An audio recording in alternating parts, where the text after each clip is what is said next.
Hola chicos, vamos a dar inicio. Hola chicos, vamos a dar inicio a la clase de lípidos. Para esto ustedes están reforzando con la guía de estudio.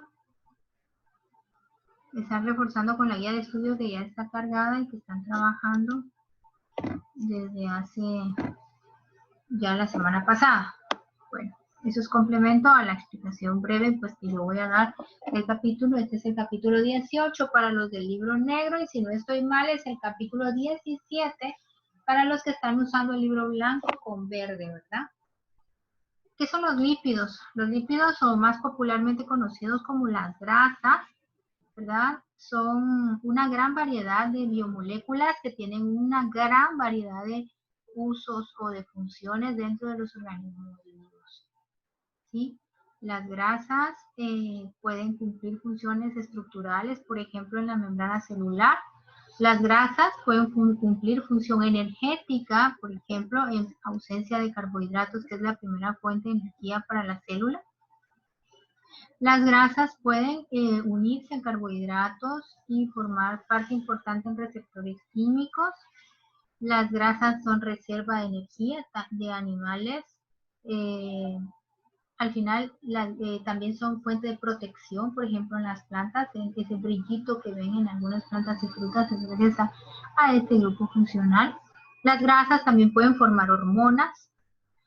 Las grasas también tienen alguna funcionalidad dentro de algunas vitaminas.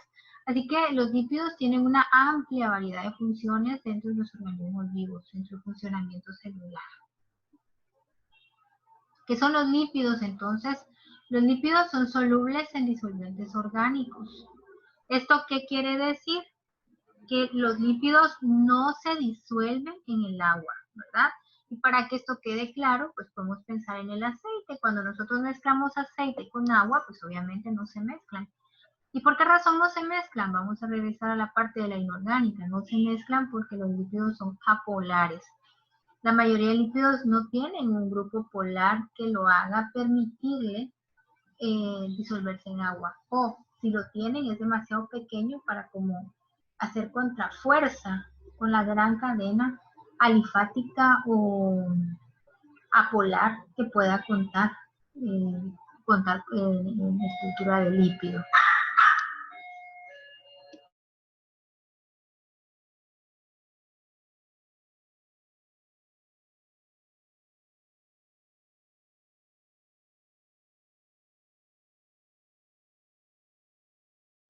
El lípido, la palabra lípido viene del griego lipos, que significa grasa o tocino, ¿sí? Son componentes importantes, esto pues, lo mencioné ahorita en la introducción. Los lípidos son componentes importantes de membranas celulares, de vitaminas liposolubles, es decir, que son solubles en compuestos orgánicos, pero no en compuestos orgánicos apolares, pero no en compuestos como el agua o polares. Son importantes en la formación de hormonas esteroideas. Los lípidos son bien importantes y ustedes lo pueden ya empezar a asociar con la famosa estructura de la membrana bilipídica, ¿sí? Porque ustedes saben que toda la base estructural de la membrana celular es a base de ácidos grasos, que forman esas colitas que le dan la parte apolar a la membrana o a la bicapa lipídica o a la membrana celular. No sé cómo se lo han aprendido ustedes, pero de cualquier forma estamos hablando de lo mismo.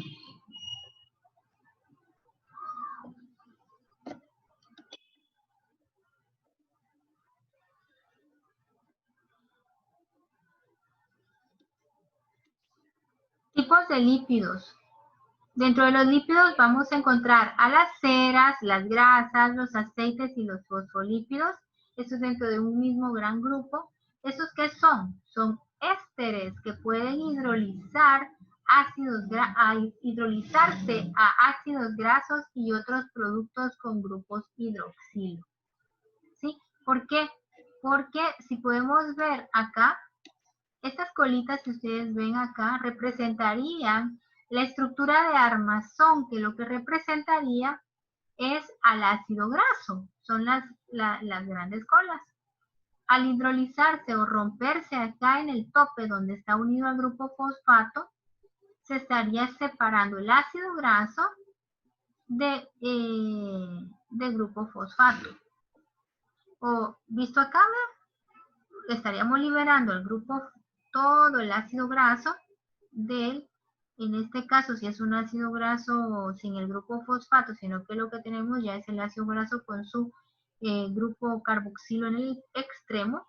Entonces estaríamos liberando todo el ácido graso y en el otro extremo al ácido carboxílico que lo está constituyendo y a su grupo hidroxilo, como lo menciona acá la teoría.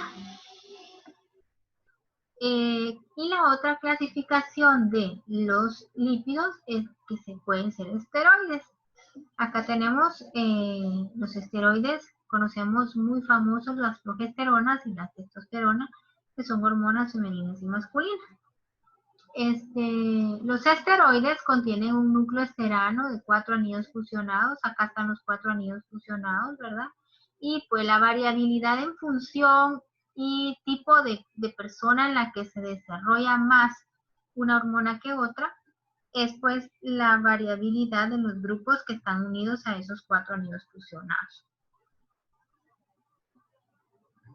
Los esteroides no contienen ácidos grasos, es decir, no contienen esas cadenas largas que contienen los de este grupo y no se hidrolizan, es decir, no se puede romper y liberar el ácido graso y el hidroxilo y la cadena del ácido graso, ¿sí? ¿Por qué? Porque no son cadenas largas, sino que son anillos fusionados, ¿verdad? Esas son diferencias entre los que forman este gran grupo y los que forman este gran grupo.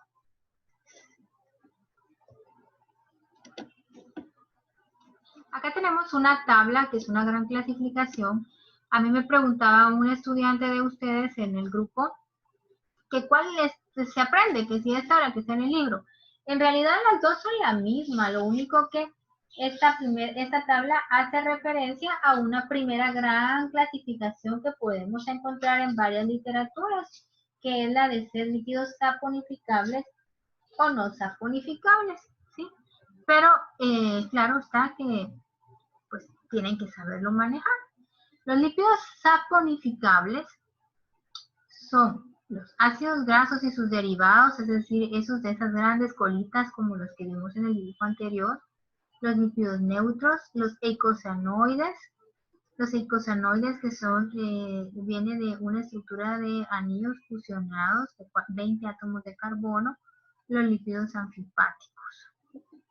Están los lípidos insaponificables, que son los terpenos y los esteroides. De los terpenos que salen vitaminas y de los esteroides que salen pues las hormonas. Dentro de los lípidos neutros tenemos a los acilglicéridos, ¿verdad? Acil es la cadena larga y glicéridos porque esas cadenas largas de ácidos grasos están unidas al glicerol. Las ceras, que también están formadas por ácidos grasos, las prostaglandinas que están formadas por esta estructura que ya la vamos a ver más adelante, que es una estructura a base de 20 átomos de carbono, eico significa 20, y que está importante, este grupo tan importante en la inflamación, en el proceso de inflamación y del dolor. Y están los lípidos anfipáticos como los glicerolípidos y los esfingolípidos. ¿Sí? Entonces hay que saberlo reconocer y en cuanto a esa clasificación es que se trata el libro porque vamos a mencionar a todos estos grupos de lípidos que tenemos acá. ¿Quiénes son los ácidos grasos? Los ácidos grasos son los lípidos más sencillos. Son estas cadenitas, aquí están en la figura de bolas y varillas y aquí está en la estructura de armazón que nosotros ya conocemos. Los ácidos grasos son cadenas carbonadas con hidrógenos, que es lo que representan estos pinitos, ¿verdad? Las cadenas de pinitos, ustedes ya las saben dibujar. Y en su extremo tienen un ácido graso o un ácido carboxílico y por eso se llaman ácidos grasos. ¿verdad? Porque son ácidos, provienen del ácido carboxílico unido a una gran cadena carbonada. Formado por cadenas alquilo. Las cadenas alquilo son esta cadena de pinitos, ¿verdad? Que ustedes ya saben que son hidrógenos y carbono. Y en su extremo termina en un ácido carboxílico, que es este que podemos ver acá. Aquí hay una gran lista de ácidos grasos. Unos son saturados como los primeros y otros son insaturados como estos que vemos aquí abajito. Son insolubles.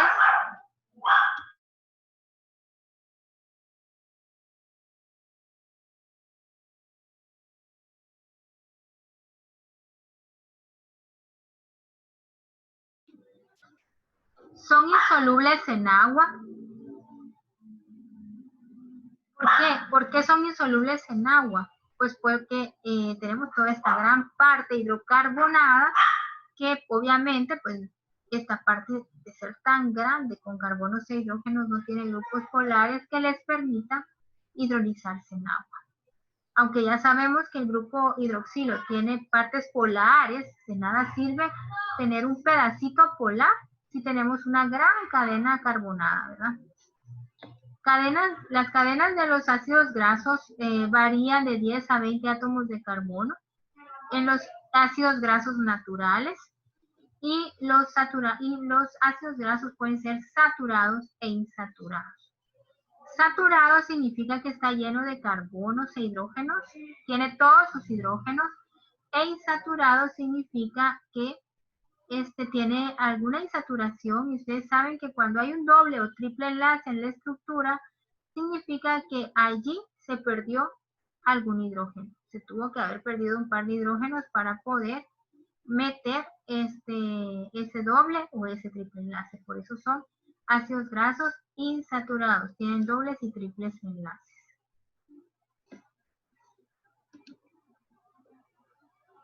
Ácidos grasos saturados e insaturados, aquí hay algunos ejemplos. Y pues recordar que los ácidos grasos saturados tienen enlaces sencillos con un alcano y los ácidos grasos insaturados contienen uno o más dobles enlaces alqueno, sería un alqueno, ¿verdad? Con un único doble enlace que tenga la cadena, ustedes ya saben que es un ácido graso insaturado. Y eso tiene bastante importancia en el mundo biológico porque los ácidos grasos saturados no tienen las mismas características químicas, ni las mismas características físicas, ni funcionalidad que los ácidos grasos insaturados. Isómeros trans y cis de los ácidos grasos insaturados. O sea, los saturados no tienen isómeros cis-trans, oyeron, solo los insaturados, es decir, solo los que tienen un doble enlace en la estructura. ¿Cómo se indica la isomería cis-trans? Pues se indica mediante la alternación o no de la geometría en zigzag del ácido graso en la representación de armazón. Cis prevalece en ácidos grasos naturales, o sea, la isomería cis es la sana, y la isomería trans es la que no es buena, sí es la que daña nuestro sistema biológico. Los ácidos grasos esenciales son aquellos que el cuerpo no sintetiza y nosotros debemos consumirlos en la dieta para poder obtener los ácidos grasos esenciales que nuestro cuerpo necesita para poder subsistir. Ustedes en su libro tienen una química en la salud sobre los mismos para que aprendamos más sobre ellos. Entonces, los ácidos grasos esenciales nosotros lo debemos de consumir en la dieta, agregarlos, consumiendo algunos alimentos específicos.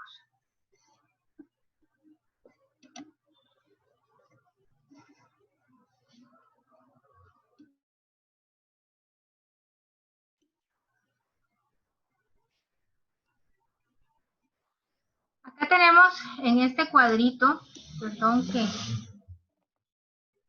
hay mucha bulla. Aquí tenemos en este cuadrito las propiedades de los ácidos grasos. ¿Cuál es la diferencia entre unos y los otros? Veamos. Los ácidos grasos saturados tienen fuertes atracciones entre ellos. Hagan de cuenta que un ácido graso, si es así, como no tiene dobles enlaces, muy bien se puede ordenar así, ¿verdad? Sin dejar espacios entre ellos. ¿Esto a qué me conlleva? A que haya una fuerte atracción entre ellos. Eso quiere decir que separarlos no es fácil. Como no es fácil separarlos, entonces necesito aplicar más energía para poder romper estos enlaces. Y entonces, ¿qué pasa? Al tener que aplicar más energía para poder romper esos enlaces, eso se traduce a puntos de ebullición altos. Otra característica de los ácidos grasos saturados es que son sólidos a temperatura ambiente. ¿Sí? A mayor tamaño también de su cadena, mayor número de interacciones y por lo tanto mayor punto de ebullición. Es decir, entre más largos sean los ácidos grasos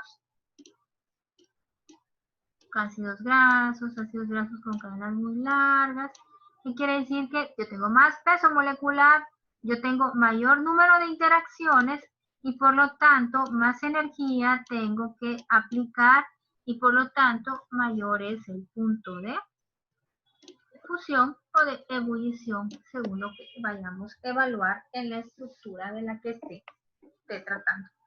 En el caso de los insaturados, la estructura es distorsionada, es decir, en un ácido graso insaturado, nuestras estructuras son así, tiene dobleces. Entonces, nosotros no podemos ordenar estructuras con dobleces de manera uniforme, ¿verdad? ¿Por qué? Porque quedarían espacios vacíos entre los ácidos grasos, veamos. Aquí habrían espacios vacíos. Estos espacios no me permiten a mí amarrar con mucha fuerza entre un ácido y otro. ¿Y eso se traduce a qué? Eso se traduce a puntos de ebullición o de fusión menores o más bajos que en el caso de comparación con los ácidos grasos saturados. Otra característica importante de los ácidos grasos insaturados es que, veamos, son líquidos a temperatura ambiente. Mientras que los saturados son sólidos a temperatura ambiente. Algo bien importante que se dice es que los saturados regularmente son los de origen animal y los insaturados son los de origen vegetal. A los saturados les llamamos grasas, como la manteca de cerdo o como la manteca que queda en el caldo después de un caldo de patas o de res y dejen enfriar. Entonces ellos, este tipo de grasita que encontramos ahí es saturada. Y si ustedes ven que a temperatura ambiente la grasita que sueltan estos caldos o la manteca de cerdo es sólida a temperatura ambiente. Ahora, entonces, si ustedes comparan con el aceite de oliva, con el aceite de coco, aunque el aceite de coco es vegetal, pero tiene sus excepciones porque él sí puede solidificarse a temperatura ambiente, pero a excepción de ellos, de este aceite de coco, los aceites en su mayoría son líquidos a temperatura ambiente. ¿Sí? ¿Por qué? Porque son insaturados, tienen insaturaciones. Esas insaturaciones ustedes saben que son dobles enlaces que tiene la estructura.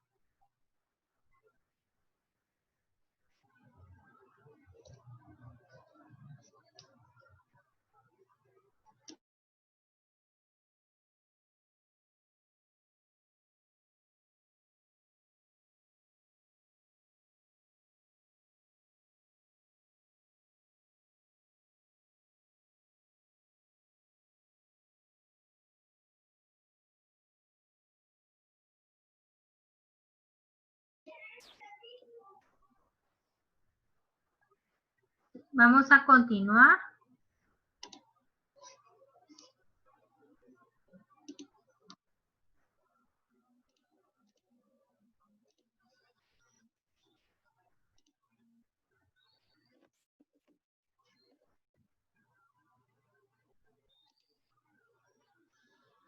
Las prostaglandinas son otro tipo de lípidos ¿verdad? Las prostaglandinas son sustancias que pueden actuar como hormonas, también conocidas como eicosanoides, debido a que su nombre se origina del ácido araquidónico. Es el ácido que tiene 20 átomos de carbono si los quisieran contar acá en la estructura. La que contiene una cetona en el carbono se denomina prostaglandina E. ¿Sí? Y se resumiría como PGE. Y la que contiene un OH se llama prostaglandina F, ¿verdad? Y se resumiría como PGF. ¿Sí?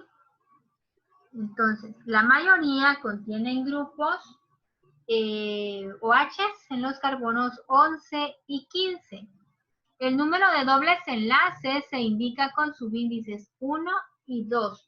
Como pueden ustedes ver en la figura, en la página 663. Ahí tenemos a la prostaglandina PGF2. Si se dan cuenta, en el carbono 9, la PGF2 tiene un OH. Y si se dan cuenta, la PGE en el carbono 9 tiene un oxígeno, es decir, forma una cetona. Aquí lo podemos ver, aquí tenemos a la PGE que tiene una cetona, ¿verdad? Y en el libro, pues pueden ustedes revisar que en la misma posición está la que se denomina PGF, que tiene un OH en la posición donde esta tiene una cetona. Entonces se cambia el OH por la cetona por un grupo OH. La mayoría contiene grupos OH en los carbonos 11 y 15. Y el número de dobles enlaces se indican con los subíndices 1 y 2. En este caso, por ejemplo, en el libro, en la página 663, ustedes tienen una que dice PGF2. El 2 se refiere a que tiene dos dobles enlaces. Y tienen una que se llama PGF1 y el 1 se refiere a que tiene un solo doble enlace. Este caso se llama PGE1 y el 1 se refiere a que tiene ese doble enlace. ¿Sí? Las prostaglandinas son bien importantes, derivan del ácido araquidónico. ¿En qué proceso es importante? En el proceso inflamatorio.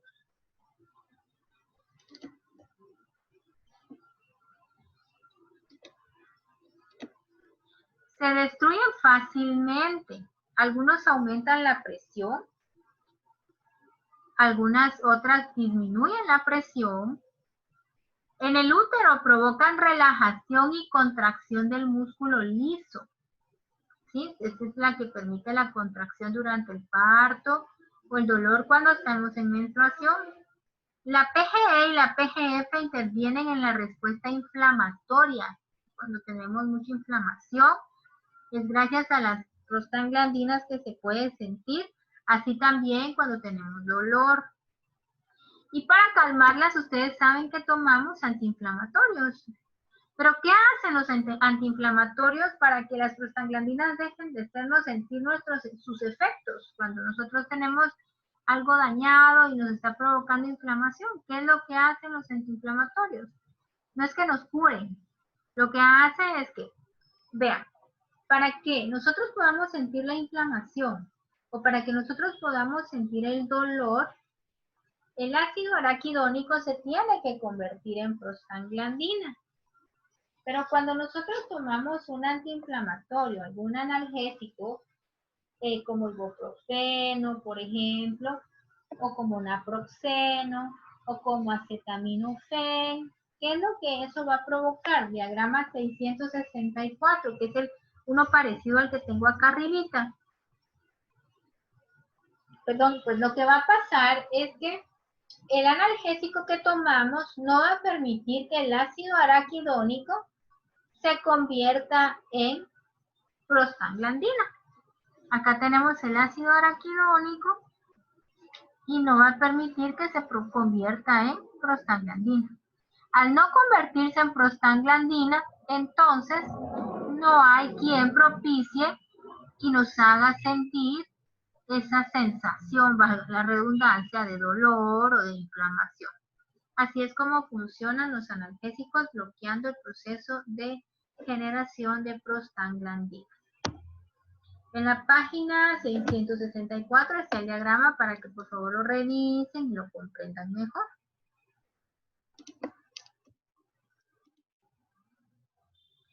Aquí tenemos un ejemplo de algunos analgésicos que pueden funcionar en el proceso de antiinflamatorio o de dolor. Tenemos el ibuprofeno de varias marcas, Advil, Motrin, Nuprin, y las estructuras de algunos de ellos. Des en cuenta, las pongo no para que se las aprendan de memoria, sino para que vean que muchas, bueno, no muchas, todo lo que usamos, lo que consumimos, lo que utilizamos ya sea para comer, para curarnos, para tratarnos, para hacernos sentir mejor, para alegrarnos, todo al final es química, todo es esto. Lo que pasa es que no nos enseñan sus estructuras químicas o sus nombres químicos. En el comercio nos enseñan sus nombres comerciales. Advil, Motrin, Nuprin, pero detrás de cada nombre comercial hay una estructura química, hay un nombre químico, hay, entonces, en conclusión, hay química detrás de todo lo que hacemos, vemos, sentimos, tocamos. En sí, hay química detrás de todo lo que somos.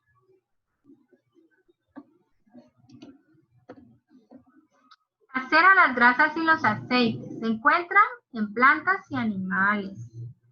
Previenen pérdida de agua y daños. Por ejemplo, las hojas nos protegen las hojas para que no se deshagan, para que no se disuelvan con las lluvias, por ejemplo, las hojas de los grandes árboles de los bosques, ¿sí? Las protegen entonces. Previenen la pérdida de agua y daños. En las colmenas, las ceras permiten formar esas grandes colmenas que son protección, vivienda para las abejitas. ¿Qué son? Son ésteres formados por un ácido graso. ¿A qué se refiere que es un éster? Es decir, es un grupo funcional éster. ¿Sí? En su estructura tenemos un ácido carboxílico, un oxígeno y una gran cadena R. Esa gran cadena R es el ácido graso. Ese ácido graso puede ser saturado y además esa estructura va a contener un alcohol de cadena larga. Esas cadenas pueden variar en tamaño de 14 a 30 átomos de carbono, ¿sí? La cera de las hojas, por ejemplo, las abejas, la jojoba, la lanolina, son pertenecientes a este gran y numeroso número de grupos de biomoléculas que están catalogadas como lípidos. Grasas y aceites. ¿Por qué hay diferencia? ¿Es lo mismo grasa que aceite? No. Las grasas regularmente son, como dije antes, saturadas y de origen animal. Y los aceites regularmente son insaturados y de origen vegetal. Veamos para que no, yo creo que es para escribir. Para que no se nos olvide, las grasas, ¿verdad? Son de origen animal y son saturadas. Y los aceites, pues obviamente de origen vegetal y líquidas a temperatura ambiente. El organismo los almacena en forma de triacilgliceroles. Tri significa 3, acil, ácido graso de cadena, glicerol por la estructura a la que se unen los ácidos grasos, o también llamados triglicéridos. Una característica bien importante de este grupo es que sirven para almacenar energía, ¿sí? Cuando no consumimos carbohidratos, como la famosa dieta cetónica en la que se consumen solo grasas o en su mayoría 90% grasas, nuestro cuerpo trabaja a base de grasa. porque no hay carbohidratos, que es la primera fuente de energía en nuestro cuerpo. Entonces nos empieza a obligar a quemar la grasa que tenemos dentro de nuestro cuerpo, ¿verdad? Es excelente en animales que hibernan. Los que hibernan consumen mucho durante el verano para que durante el invierno puedan dormir y bajo sus reservas de grasa que están en estos gorditos y debajo de la piel, ellos puedan hibernar por muchos días sin necesidad de estarse alimentando. Alrededor de 14 kilogramos en una semana.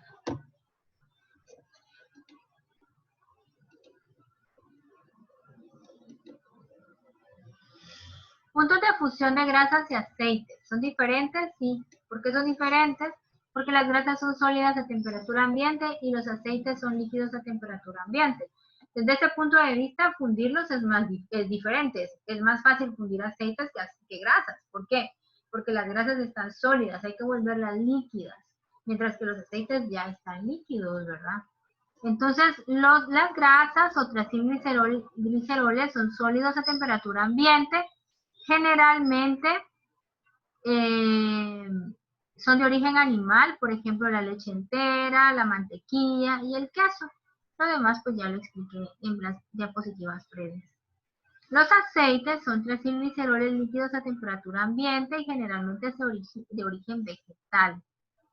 Por ejemplo, el aceite de oliva, el cacahuate, el maíz, el cardamomo, el algodón, etcétera, todo lo que sea de origen animal. Y pues son líquidos. Pensemos en el aceite de oliva cuando pensemos en las grasas que son de origen aceite. El aceite de coco y de palma son de las excepciones a las grasas, a los aceites de origen vegetal, que son sólidos a temperatura ambiente, pero sí son de origen vegetal, ¿verdad? Porque ustedes saben que el aceite de coco en un ambiente muy frío se solidifica, y lo mismo pasa con el de palma.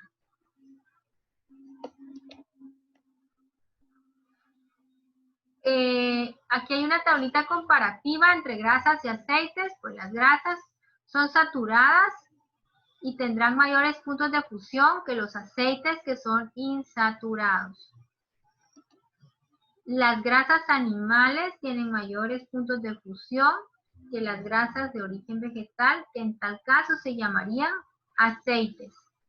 Las grasas tienen mayores puntos de fusión que los aceites por conclusión, debido a su empaquetamiento. ¿Qué quiere decir esto? Lo que les expliqué con cuadritos hace un ratito. Es más, esto supongamos que es el cuadrito, ¿verdad? Y este es otro cuadrito. Si los tratamos de empaquetar, es más fácil empaquetar ordenadamente y muy apretadamente las grasas que tienen este tipo de estructura que las que tienen este tipo de estructura que tienen dobleces. Estos dobleces no me dejarán empaquetar de la misma manera que a estos a los aceites. Por lo tanto, en estos habrán espacios libres que no les permite amarrarse fuertemente, por lo tanto sus puntos de fusión son más bajos porque es más fácil separarlos, es más fácil fundirlos.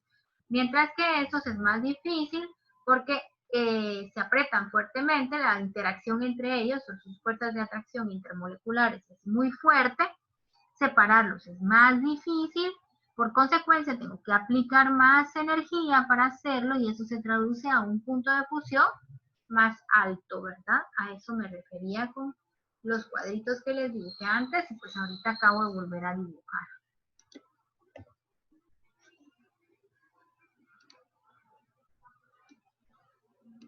Propiedades químicas de los triacilglicéridos o triglicéridos. Los triglicéridos sufren las reacciones químicas que experimentan los grupos que las forman. Si los triglicéridos tienen ácidos grasos, tienen un glicerol, tienen un grupo éster, entonces y tienen OHs, pues entonces, o tienen dobles enlaces también, pues entonces es lógico pensar que pueden sufrir tipos de reacciones en esos puntos reactivos. Cada doble enlace, cada OH, cada ácido carboxílico, cada punto específico donde hay un grupo funcional específico es un punto de ataque, es decir, un punto donde puede haber una reacción química. Y si los triacilgliceroles tienen estas características de estos grupos funcionales, entonces, según ese grupo funcional que tenga, así será la clase de reacción que puede sufrir. Por ejemplo, puede sufrir reacciones de hidrogenación. ¿Por qué? Porque las reacciones de hidrogenación, ¿se acuerdan? Se daban donde habían dobles enlaces para eliminar el doble enlace. Entonces, si los triacilgliceroles tienen ácidos grasos con dobles enlaces, podemos hacer que pierdan los dobles enlaces haciéndole sufrir una reacción de hidrogenación. Recordemos que los catalizadores para las reacciones de hidrogenación son níquel, paladio, platino. Aquí está como por ejemplo el níquel. Hidrólisis. Hidrólisis es ruptura a base de agua. Podemos liberar los ácidos grasos del glicerol, porque recuerden que aquí hay 3 ácidos grasos y un glicerol. Entonces, ¿cómo? Por medio de una reacción de hidrólisis. Reacción de ruptura de triacilglicéridos en presencia de ácidos grasos por digestión de enzimas lipasas.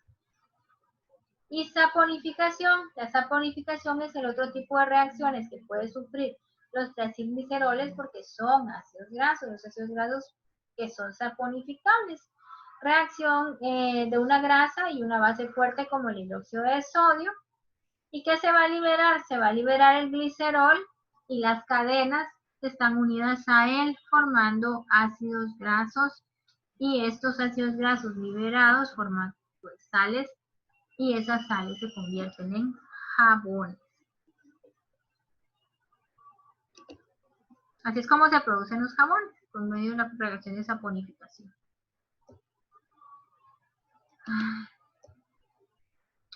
Estos son los fosfoglicéridos. Los tienen más que conocidos ustedes, ¿se acuerdan? Porque se los explicaron en biología cuando les explicaron la membrana plasmática. Similares a los triglicéridos, solo que es un ácido graso es sustituido por un grupo fosfato y un aminoalcohol. Enlace fosfo por medio de un enlace diéster. Veamos, acá está el ácido graso. Aquí está la otra cadena de ácido graso. Si tuviera aquí otra igual como ácido graso, sería un triacilglicerol, pero no. Aquí es donde es sustituido por un medio de un aminoalcohol en esta tercera posición. Ese aminoalcohol puede ser una colina, una serina o una etanolamina. Dentro de estos encontramos, dentro de los fosfoglicéridos tenemos a las lecitinas y a las cefalinas. Estas moléculas, recuerden que son bien importantes en el sistema nervioso y el cerebro, ¿sí? Es de lo más importante. Tenemos aquí en el libro un recuadro para conocer bien la estructura química de los fosfoglicéridos. Tenemos las estructuras de la colina, la serina y la etanolamina, así como la característica de cada una de ellas. Es importante, ellos son importantes, lo contienen la yema del huevo, el germen de trigo y la levadura. Entonces acá tenemos las estructuras, pero es más fácil que las ubiquen ustedes en el libro, en su página, a la colina, la serina y la etanolamina, en la página 677. Aquí en la tercera parte es donde se une, en el tercer carbono del glicerol es donde se une el alcohol, pero unido al grupo fosfato. La X representaría el alcohol, que podría ser colina, serina o etanolamina.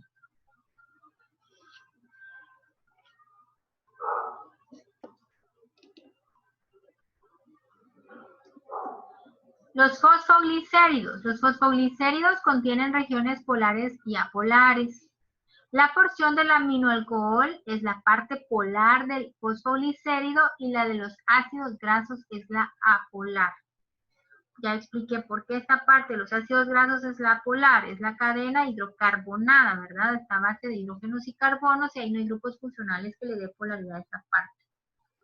Son abundantes en las membranas. Los fosfoglicéridos están en las membranas plasmáticas. Importantes en la permeabilidad de las membranas y forman vainas de mielina que protegen las células nerviosas. Por medio del transporte de los triacilglicéridos y por el colesterol, lo que las hace más permeables. Entonces, los fosfoglicéridos, para ampliar, ustedes en su libro, pues no se les vaya a olvidar estar siempre revisando el libro. Ustedes saben que en el libro es del libro de donde yo saco la mayoría de las preguntas, y en este caso específico, para que hagan la conciencia, la guía, pues también se tomarán muy en cuenta lo que está recabando la guía en sus preguntas.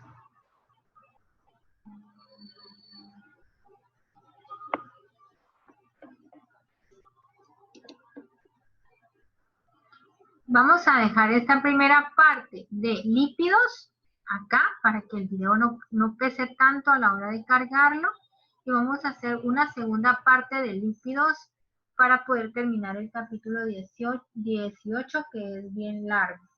Bendiciones, chicos, espero estén al día con sus videos, viéndolos, y al mismo tiempo que van leyendo por favor el libro para que no les cueste el día del examen. No vale bajar la guardia, estamos en la recta final. Y recuerden que el año ha sido difícil, pero también ha tenido sus ventajas. Bendiciones, jóvenes.